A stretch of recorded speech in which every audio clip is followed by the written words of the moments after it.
Hello friends, आप सभी का बहुत बहुत स्वागत है। दोस्तों, इस वीडियो में हम बात करेंगे क्या बजाज फिनसर्व का शेयर लेना चाहिए अभी आज की डेट में, क्योंकि वो अपनी पीक से काफ़ी ज़्यादा करेक्ट कर गया है। इसका हाई था 1860 रुपये के पास, आज की डेट में ये 1388 रुपये का चल रहा है। 1388 रुपीज़ का चल रहा है। स्टॉक P40 की है और बाकी सब चीज़ें बहुत अच्छी हैं।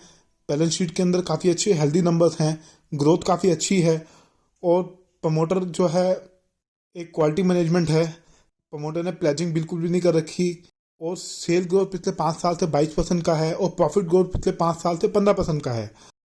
तो स्टॉक की कंपाउंड सेल ग्रोथ पिछले 10 साल से 38% की है और कंपाउंड प्रॉफिट ग्रोथ पिछले 10 साल से 13% का है और स्टॉक की CAGR ग्रोथ पिछले 5 साल से 22% और 10 साल से 32% का है। तो आप इस नंबर्स को जरा देखिए, काफ़ी अच्छा रिटर्न दिया है इस कंपनी के शेयर ने अपने शेयर होल्डर को। सेल ग्रोथ काफ़ी अच्छी है, प्रॉफिट ग्रोथ काफ़ी अच्छी है, सब कुछ काफ़ी अच्छा है और कंपनी के ऑपरेटिंग प्रॉफिट मार्जिन भी काफ़ी हेल्दी हैं। और रिजर्व देखें कंपनी के पास तो 42,000 करोड़ का रिजर्व है और बोरोइंग जो है 1079 करोड़ की हैं। तो NBFC कंपनी है, नॉन बैंकिंग फाइनेंशियल कंपनी है, तो डेट तो इसकी बैलेंस शीट में होगा ही होगा, उसमें कोई डाउट नहीं है, क्योंकि कंपनी आगे फाइनेंस करने का भी काम करती है, तो इसलिए कंपनी की बैलेंस शीट में डेट तो होगा। NBFC कंपनी की बैलेंस शीट में डेट होता है। आज की डेट में ये 40 की पी के पास ट्रेड हो रहा है। इसकी पी को अगर हम कंपेयर करें, हम एवरेज पी देखें 5 साल की, तो 40 से 30 के बीच में रही है इसकी एवरेज पी। तो बजाज फिनसर्व जो है बजाज फाइनेंस का शेयर भी होल्ड करती है। तो बजाज फाइनेंस के अंदर जैसा आप जानते हैं कि काफ़ी बड़ी करेक्शन देखने को मिली।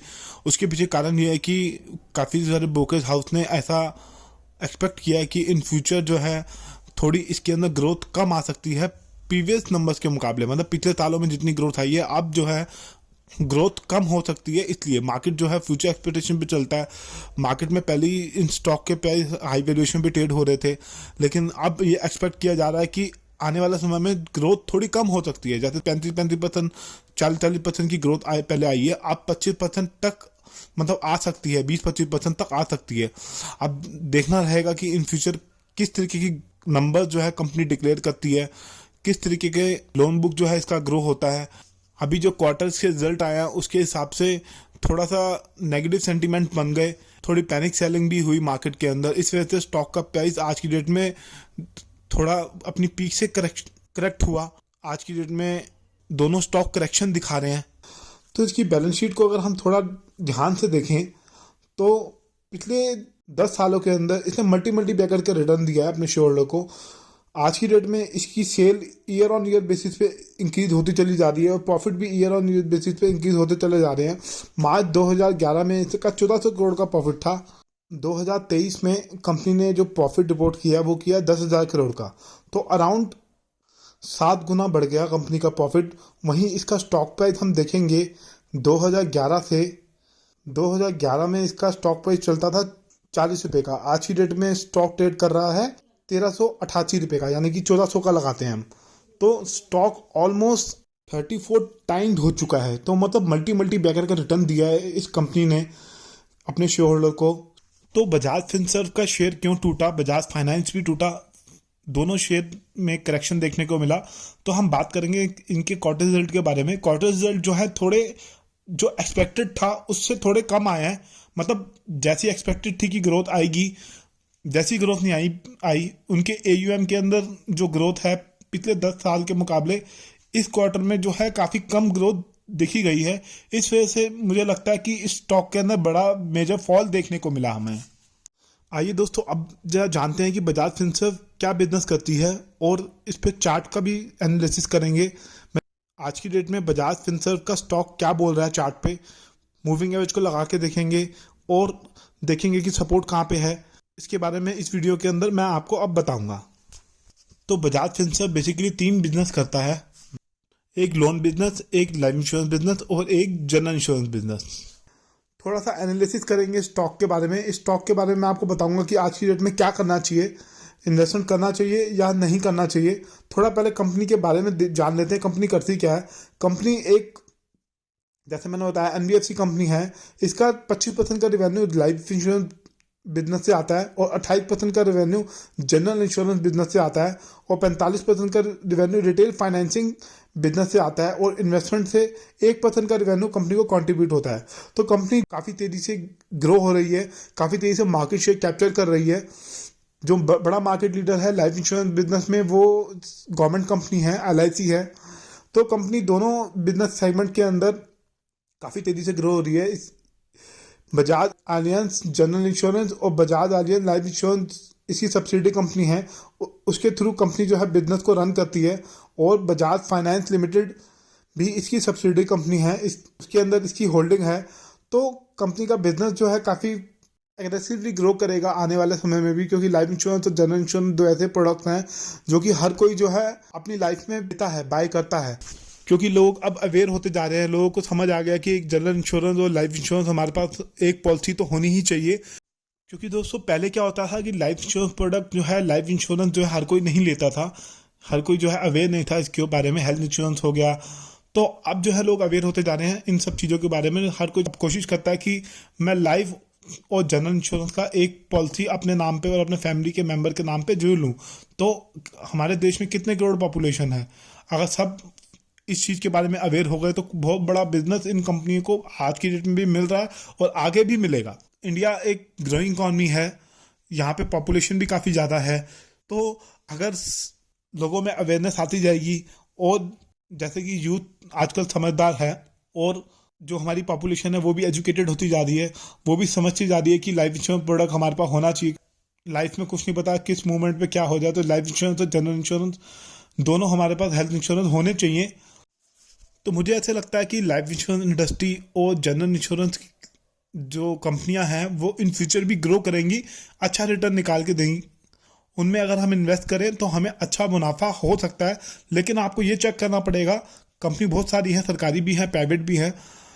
आपको ये ध्यान रखना पड़ेगा कि मैनेजमेंट जो है क्वालिटी मैनेजमेंट होना चाहिए, जो कि बिजनेस को एक्सपेंड करने के लिए मार्केटिंग पे बहुत ज़्यादा फोकस करे, एडवर्टीजमेंट पे काफ़ी ज़्यादा फोकस करे और नए नए कस्टमर को कैप्चर करने के लिए, नए नए कस्टमर को अपना क्लाइंट बनाने के लिए जी जान से मेहनत करे।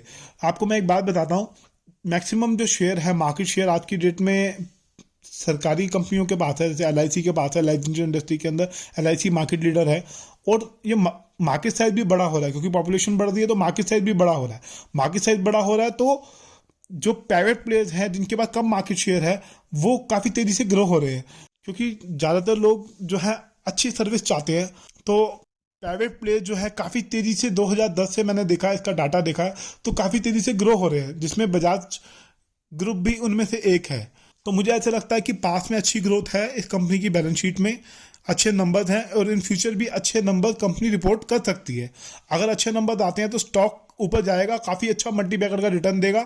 और अगर अच्छे नंबर नहीं आते हैं तो हो सकता है स्टॉक कंसोलिडेट हो या तो कुछ टाइम नीचे रहे, डाउन ट्रेंड की तरफ आए, लेकिन ये रिकवर तो जरूर करेगा आने वाले समय में, क्योंकि ये बहुत ही अच्छा स्टॉक है, अच्छे नंबर हैं इसके अंदर बैलेंस शीट के अंदर। और बिजनेस मॉडल भी ऐसा है कि मुझे नहीं लगता कि इसके अंदर कोई बड़ा मेजर फॉल हमें देखने को मिले आगे के समय में। क्यों, अगर कोई बड़ी दुर्घटना हो जाती है, कोई परमाणु अटैक हो जाता है स्टॉक मार्केट के ऊपर, तो बड़ा क्रैश आ जाएगा, जैसे कोविड के चक्कर में आया।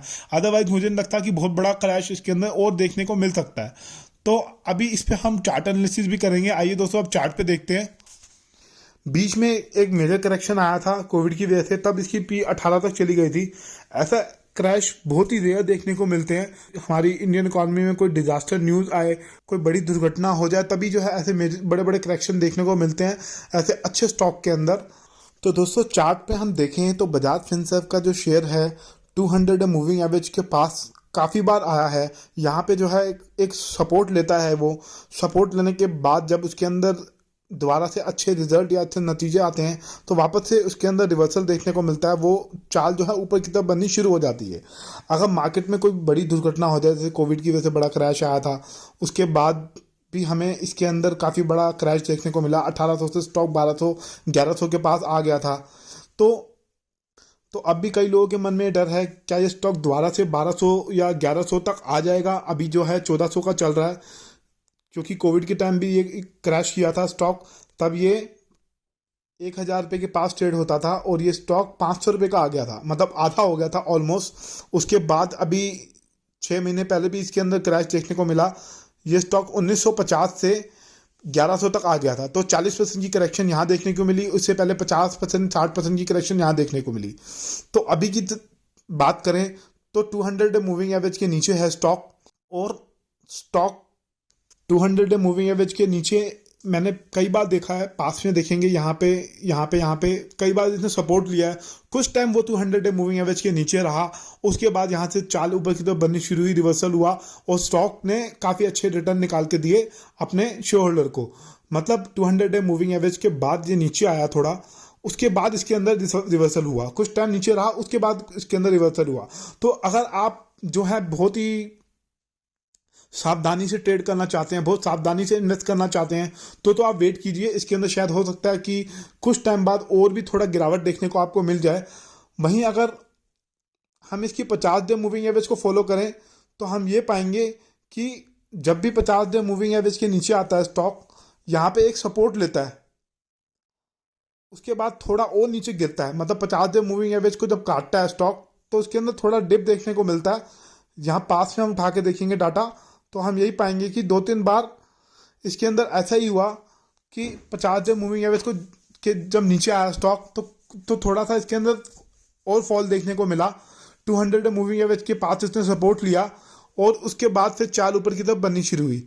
तो इसके अंदर मैंने देखा है कि लंबी रैली दिखाने के बाद स्टॉक करेक्ट जरूर करता है।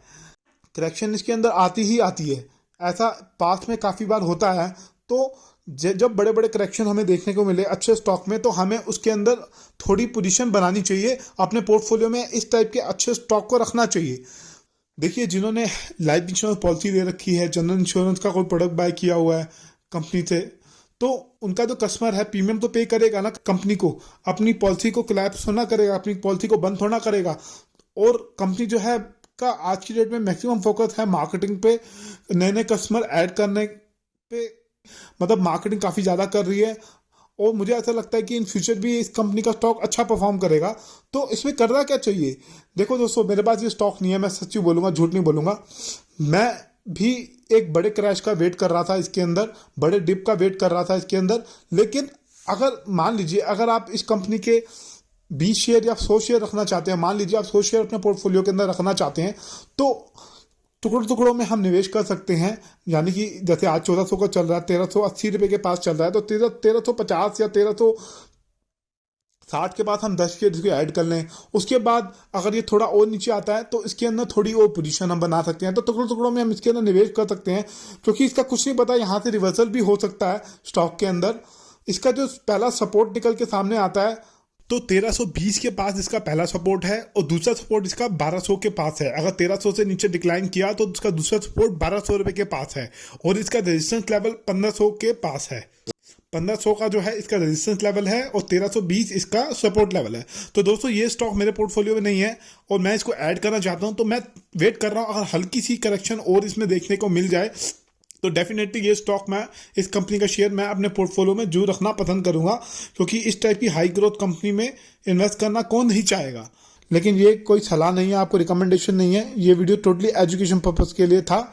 आप अपने फाइनेंशियल प्लानर और फाइनेंशियल एडवाइजर से बात करने के बाद ही कोई इन्वेस्टमेंट का डिसीजन लीजिएगा। धन्यवाद दोस्तों।